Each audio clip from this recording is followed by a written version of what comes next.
안녕하십니까. 사남전도의 양정훈입니다. 저는 2011년부터 2017년까지 7년 동안 코이카라는 회사에서 근무했었습니다. 이번엔 남교회TV를 통해 코이카에서 일한 경험을 나누게 되었습니다. 코이카를 간략하게 소개하자면 코이카는 개발도상국의 공적 개발 원조를 하는 외교부 산하 공공기관입니다. 공적 개발 원조라는 단어가 생소하실 수 있을 텐데요. 영어로는 ODA라고 하고 맨 앞에 붙는 O는 오피셜의 O입니다. 여기서 굳이 원조 앞에 공적이라는 말이 붙은 이유는 공적으로, 즉 정부 차원에서 국가 예산을 가지고 활동하기 때문입니다. 다시 말하자면 성도님들이 내신 세금 중 일부가 개발도상국 경제사회 발전을 위해 쓰이고 있습니다. 참고로 2020년 올해 공적개발 원조 예산은 3조 4,270억 원입니다. 우리나라 인구를 5천만이라고 가정하고 단순 계산해보면 대한민국 국민 한 사람당 매년 약 7만 원씩 모아서 개발도상국을 지원하고 있는 셈입니다. 코이카는 그 공적개발 전체 예산 중 약 30%가량을 사용합니다. 이 예산을 개발도상국 현지 실정에 맞게 잘 사용하기 위해 지금도 코이카 직원들은 전 세계 44개국 사무소에서 근무하고 있습니다. 코이카 직원들은 기본적으로 국외 3년, 국내 3년을 번갈아 가면서 근무합니다. 매년 2번씩 해외 사무소 모집 공고가 뜨는데요. 제가 당시 해외 사무소로 나갈 때 네팔과 라오스를 놓고 고민하다가 1순위, 2순위로 지원을 했는데 최종적으로는 라오스로 가게 되었습니다. 저희 가족은 흥화건설이라고 하는 한국 건설사가 지은 아파트에서 살았었는데요. 바로 앞에 K마트라는 한인마트가 생겨서 매일 아침 아들과 함께 손잡고 마실 나갔던 기억이 납니다. 그러면 제가 라오스 파견 근무 당시 담당했던 사업들을 예로 들어서 코이카가 해외에서 무슨 일을 하는지 설명드리겠습니다. 2000년대 당시 라오스의 전체 의사가 2,000명이면 그중 소아과 의사는 30명에 불과했습니다. 전문의도 적고 아이들을 위한 의료시설도 낙후되어 있었습니다. 그래서 라오스 보건부가 한국 정부에 지원 요청을 했고 이에 코이카는 2011년도에 70병상 규모의 라오스 최초의 국립아동병원을 개원했습니다. 제가 담당했던 사업은 이 아동병원이 아이들을 치료하는 병원 역할뿐 아니라 라오스 전국 소아과 전공의들 키워내는 역할도 할 수 있도록 만드는 일이었습니다. 그래서 아동병원 교육훈련센터를 설립하고 라오스 첫 소아과 교재도 제작하고 한국에서 의사 선생님을 모셔와 현지에서 교육도 시키고 기존 아동병원 리모델링 및 검사 장비도 지원했습니다. 이런 대규모 패키지 사업을 국별협력사업이라고 부릅니다. 코이카가 다양한 형태의 활동을 하는데 이 국별협력사업이 가장 대표적인 사업 형태입니다. 사업에 따라 다르겠지만 보통 5년 정도 기간에 50억 규모로 지원을 합니다. 보통 원조라고 하면은 병원을 짓거나 학교를 세워주는 것만 생각하실 수 있는데요.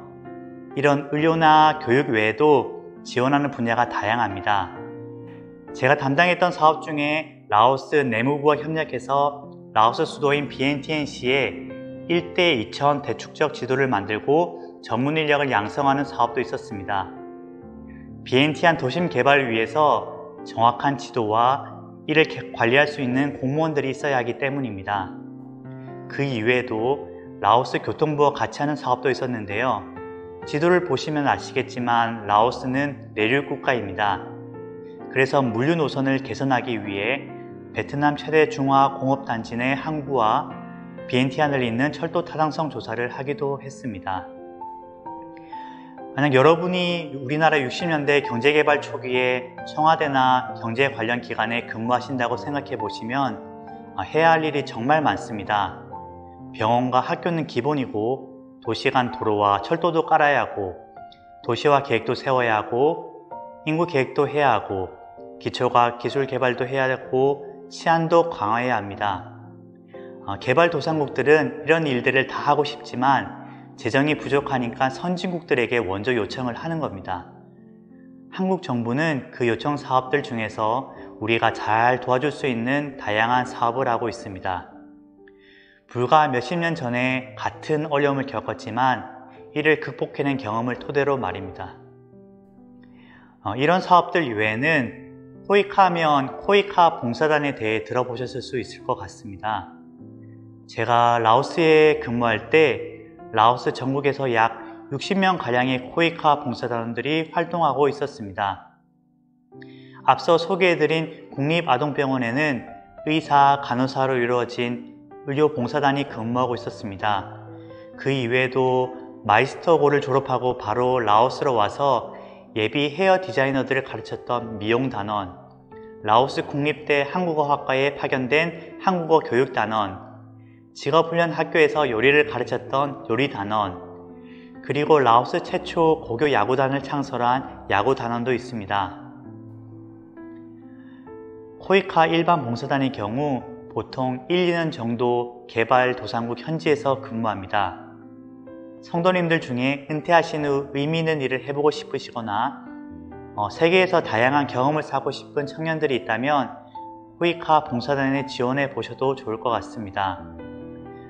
당연히 숙식은 다 지원할 테니 먹고 사는 걱정 없이 자신이 가진 기술이나 경험을 활용해 의미 있는 일을 하실 수 있습니다. 예를 들어 앞으로 한류가 커지면서 한국어를 배우고 싶다는 수요가 많아질 것 같은데 해당 자격증이 있으면 한국어 교육 분야 단원으로 나가실 수도 있고요. 그리고 청년들은 더 기회가 많습니다.